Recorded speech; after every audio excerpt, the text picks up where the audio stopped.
Hi readers, welcome back to my channel, Lila Wanders and Reads, and today I will be talking about shortlists.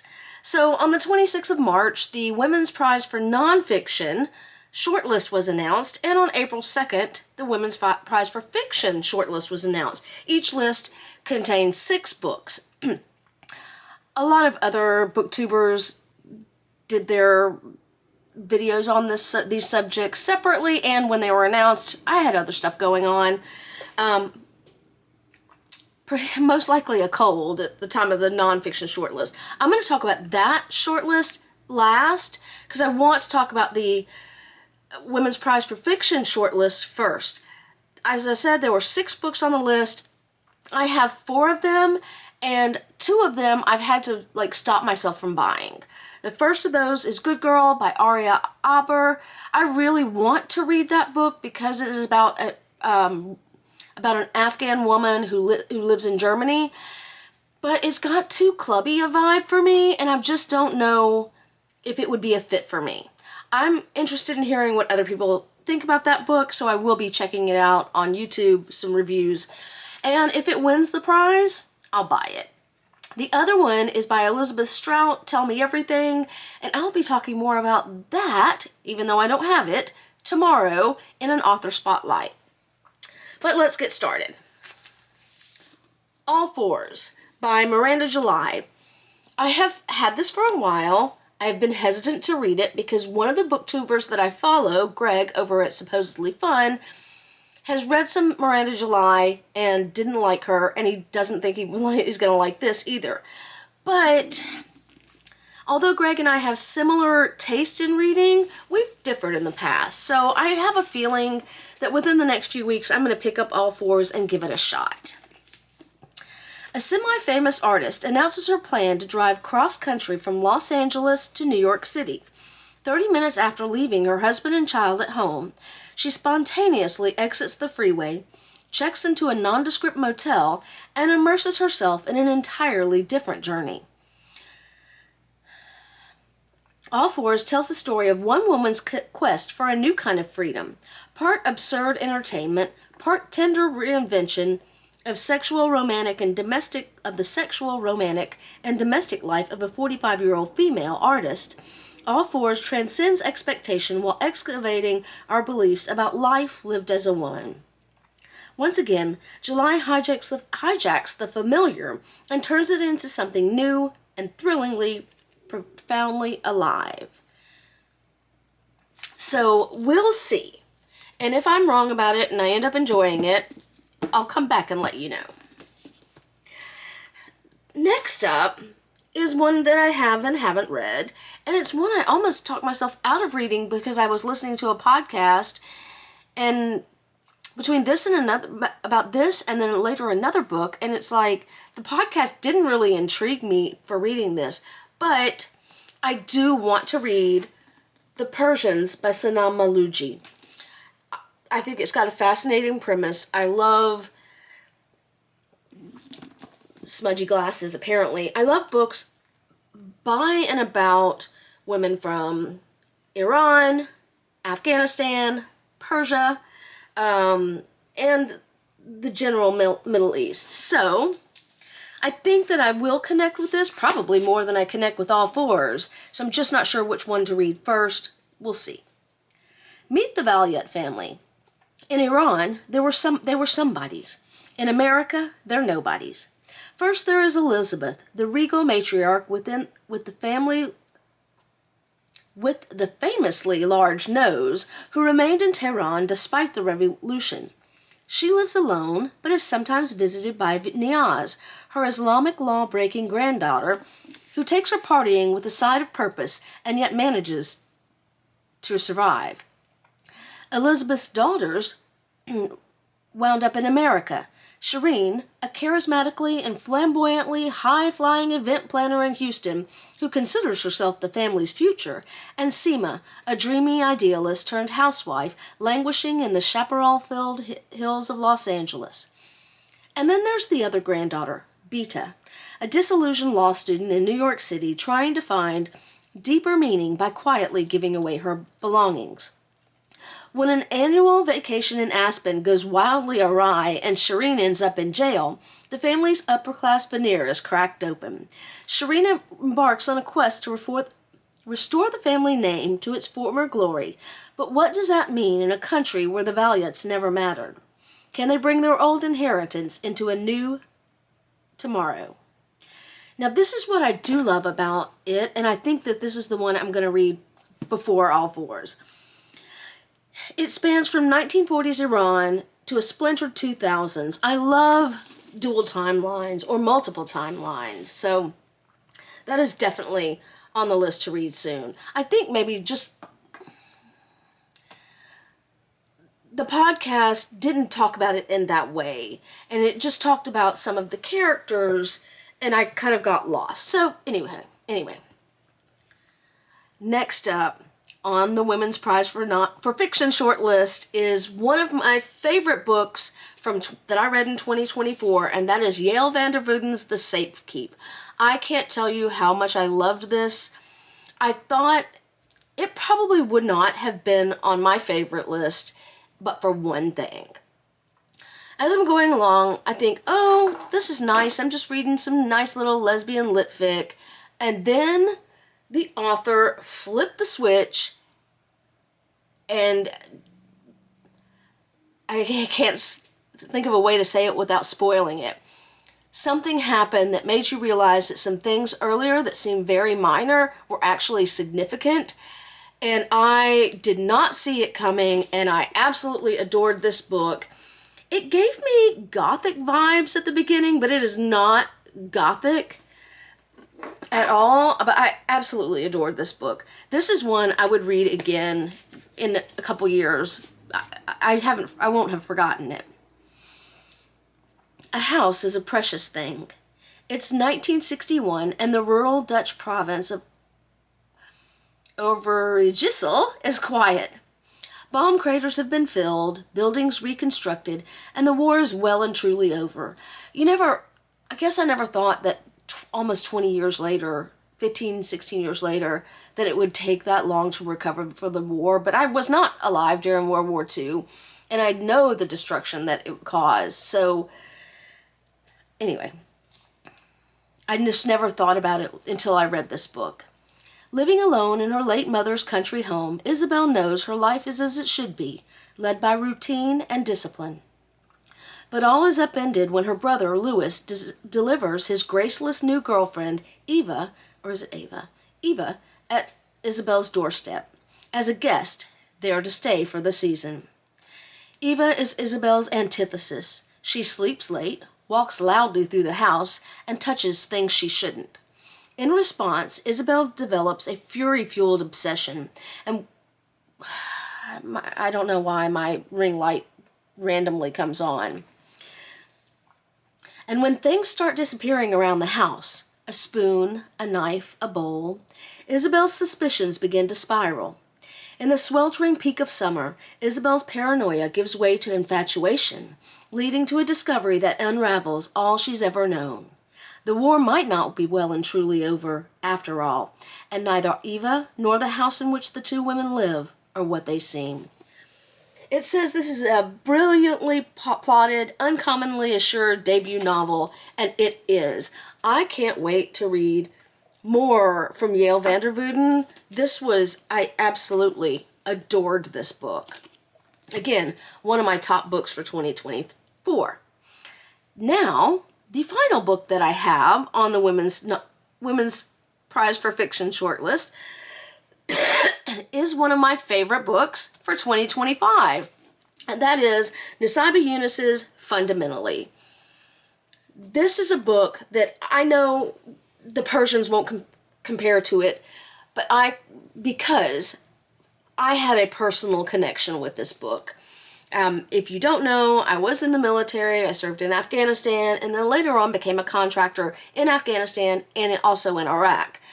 And that is why I connected so strongly with this book.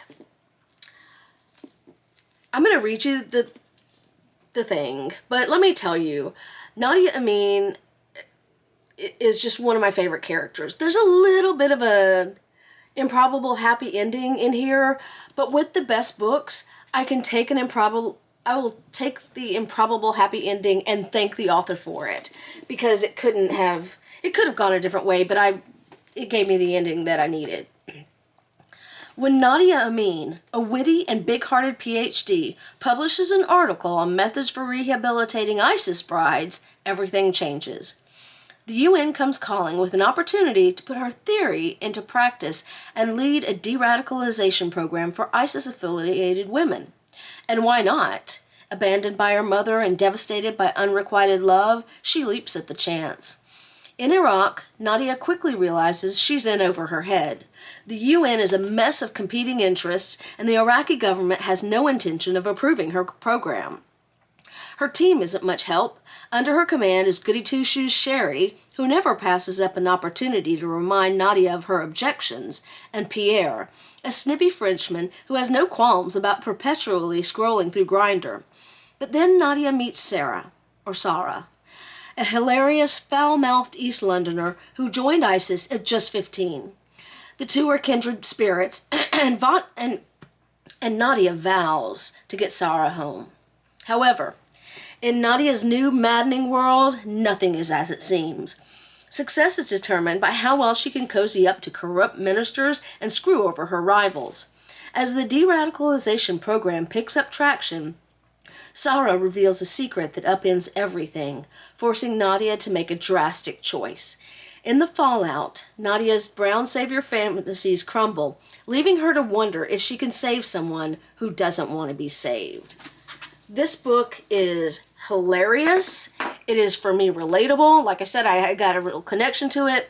Some people were complaining on Goodreads that this was not serious, and the UN is a serious organization, but I've deployed. I've met people who deployed.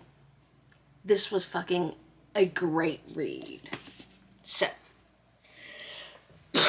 that's it. I've got 4 of the 6 on the short list, read 2 of them, and I hope to read at least one of the other 2 in the near future. But I'm personally holding out hope for Fundamentally to win. Miranda July has been on a lot of lists this year, so I kind of don't hope that one doesn't win. My fingers are crossed for Fundamentally or The Safe Keep. I'll take either one of those. Anywho, all right, let's talk about the Women's Prize for Nonfiction. I did a long list and bought a long list video a while back, and I bought some of the books on there. I've not read any of them. My nonfiction reading is a lot slower than my fiction reading, but 2 of the books that I bought, and I bought more than 2, are on the short list. The first one is one I actually hope wins. I'm really looking forward to it. This is Agent Zoe by Claire Mully. The untold story of a fearless World War II resistance fighter. And this is right up my alley when it comes to nonfiction. I'm currently reading, for nonfiction, The Women with Silver Wings, which is about women Air Force pilots in the United States during World War II. So this is one I want to get to sooner rather than later. This is the inspiring story of Elżbieta Zawaka, the World War II female resistance fighter known as Agent Zoe. During the Second World War, Elżbieta Zawaka, the courageous resistance fighter known as Zoe, was the only woman to cross almost 1,000 miles of Nazi-occupied territory to reach Britain as an emissary of the Polish Home Army Command. After completing her London missions, she became the only woman to parachute behind enemy lines in Poland as the only female member of the Polish elite special forces, the Silent Unseen. There, while being hunted by the Gestapo, I really want to read this soon, who arrested her entire family, she took a key role in the largest act of organized resistance during the war, the Warsaw Uprising. In 1945, Zoe was discharged as one of the most highly decorated Polish women in history. Yet, the Soviet-backed post-war communist regime not only imprisoned her, but also ensured that her remarkable story remained hidden. I am definitely looking forward to reading this. So much. So much. Sooner rather than later, hopefully. The other book, so the books that I bought all had kind of a theme, and it's like resistance-ish. This one is also just a little bit differently, and it's about an area of the world that I personally know very little about based on actual reading and history. And that is Private Revolutions. 4 Women Face China's New Social Order by Wan Yang. Not sure how to pronounce that. This is a sweeping yet intimate portrait of modern China told through the lives of 4 ordinary women striving for a better future in a highly unequal society. And when I said I don't know much about China, you hear about it on the news, but always in a bad way. You don't hear about the lives of ordinary people. And this is why this book interests me. While serving as the deputy Beijing bureau chief of the Financial Times, British-Chinese journalist Wan Yang, I should have figured out how to pronounce her name before I started this video. I apologize. To be fair, sometimes I can't pronounce English words either. Began to notice common threads in the lives of her Chinese peers, women born during China's turn toward capitalism in the 80s and 90s, who, despite the country's enormous economic gains during their lifetimes, were coming up against deeply entrenched barriers as they sought to achieve financial stability. The product of seven years of intimate, in-depth reporting, this transporting and indelible book traces the journey of 4 such women as they try to make better lives for themselves and their families in the new Chinese economy. June and Siyu are among the few in their villages to graduate high school. Each makes her way to Beijing, June as a young professional and Siyu as an entrepreneur. Like Siyu, Laya lives with her grandparents in their village while her parents send money home. Yearning for a different life from those of the women she sees around her, Laya soon joins her parents in Shenzhen as an underage factory worker. Born to an urban middle-class family, Sam is outraged when her eyes are opened to the poor treatment of workers and becomes a labor activist. I want to talk about this point in a minute, increasingly targeted by authorities. As the women grapple with government policies that threaten their businesses, their children's access to education, their choices of where to make a home, and, in Sam's case, their lives, a vivid, damning, and urgent picture emerges of the previously unseen human cost of China's rising economic tide and the courage and persistence of those caught in the swell. I am currently listening to, it's not here, it's in the other room, The Radium Girls by Kate Moore, and it is a stark example of the rights of the worker and how the corporation does not have the best interest of the worker in mind. Their concern is profit. And so this I will find interesting from that same standpoint. Anywho, that is a lot. And like I said, I've read 2 of these. I hope to read all of these in the near future. It's just time. Reminds me of that Twilight Zone with all the time episode, All the Time in the World, when the guy steps on his glasses. Anywho, if you've never seen it, it's a great episode, although I get very anxious when he steps on his glasses, and I've thought about ways to put them back together over the years. Anywho. That is it for me today. I'll be back tomorrow with an author spotlight on Elizabeth Strout, and I hope that you have a good reading week. If you've read any of these, I'd love to hear from you down in the comments. If you loved them, if you hated them, whatever. And if you've stuck with me this long, as always, thank you for sticking with me on my journey, and happy reading.